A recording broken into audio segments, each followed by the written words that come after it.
पूछो पहेली, पूछो प्रश्न, पूछो पहेली। जय श्री कृष्ण। आओ मिलकर ढूंढे हल, बोलो आज न छोड़ो कल।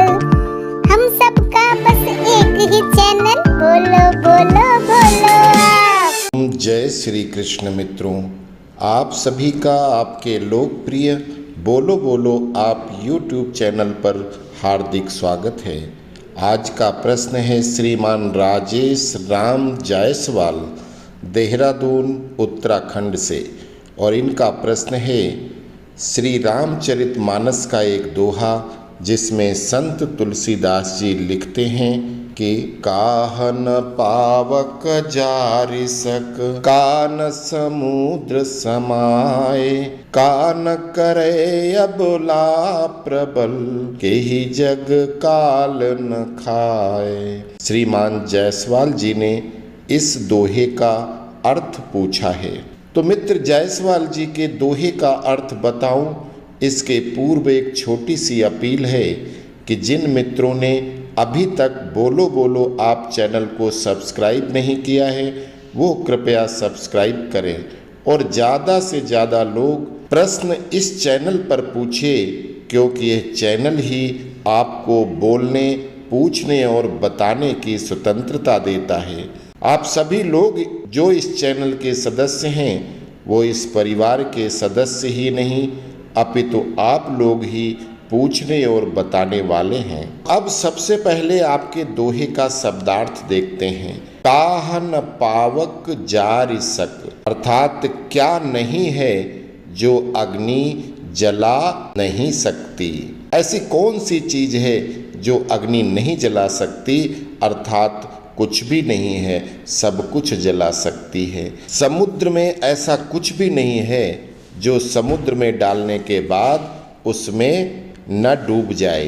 का न करे अबला प्रबल, अर्थात जब एक निर्बल स्त्री प्रबल हो जाती है, क्रोधित हो जाए, तो वो ऐसा कुछ नहीं है जो नहीं कर सकती। और केहि जग काल न खाए, किसको संसार में मृत्यु नहीं खाती, अर्थात सभी की मृत्यु निश्चित है, सभी लोगों को अंत में मरना ही है।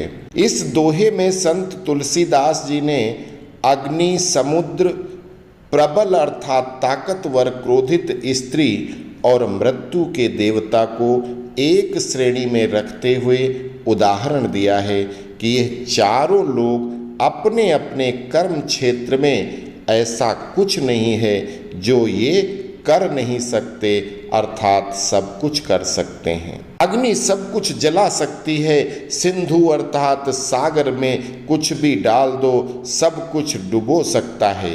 क्रोधित प्रबल स्त्री सभी कुछ जो मनुष्य पुरुष कर सकता है उससे बेहतर कर सकती है, अर्थात ऐसा कोई कार्य नहीं जो पुरुष कर सके और स्त्री नहीं, अर्थात सब कुछ कर सकती है। फिर चौथे नंबर पर मृत्यु की बात किया है, जिसमें मृत्यु सबको खा जाती है, मार देती है। वो कोई जीव हो, पशु हो, पक्षी हो, जलचर हो, थलचर हो या मनुष्य हो, देवता हो, एक न एक दिन सबको मरना ही है, वो काल के गाल में समाना ही है। और यही रामायण के साथ गीता में भी कहा गया है। लेकिन संत तुलसीदास तो महान संत थे, उन्होंने एक जगह प्रश्न किया है तो दूसरी जगह इस प्रश्न का उत्तर भी दिया है, और वो है कि धर्म न पावक जरि सके, पाप न सिंधु समाए, पुत्र न अबला करी सके, नाम काल नहीं खाए। अर्थात संसार की प्रत्येक जीवित और निर्जीव वस्तु को अग्नि में जलाया जा सकता है, लेकिन मनुष्य के द्वारा किए गए कर्मों के अनुसार जो उसने धर्म किए हैं, पुण्य किए हैं, वो कोई नहीं जला सकता। वो बैंक में संचित रहते हैं, जो आने वाले जन्म में उसके साथ ही आते हैं और साथ ही जाते हैं। उसी प्रकार मनुष्य द्वारा किए गए पापाचार, पाप कर्म कभी भी कोई आग या समुद्र जला या डुबो नहीं सकता। पाप कभी समुद्र में डूब नहीं सकते, वो उसके साथ ही जाते हैं। स्त्री कितनी भी वीर हो, धर्मवान हो, कर्मवान हो, देवता सिद्ध कर रखे हो, लेकिन स्त्री बिना पति की सहायता या पुरुष की सहायता के संतान नहीं पैदा कर सकती है।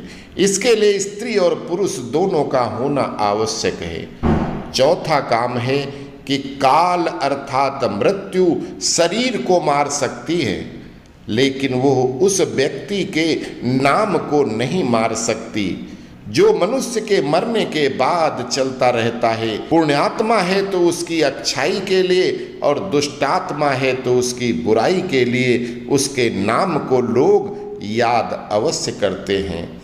इसीलिए कहा गया है कि धर्म न पावक जरि सके, पाप न सिंधु समाए, पुत्र न अबला करी सके, नाम काल नहीं खाए, नाम काल नहीं खाए।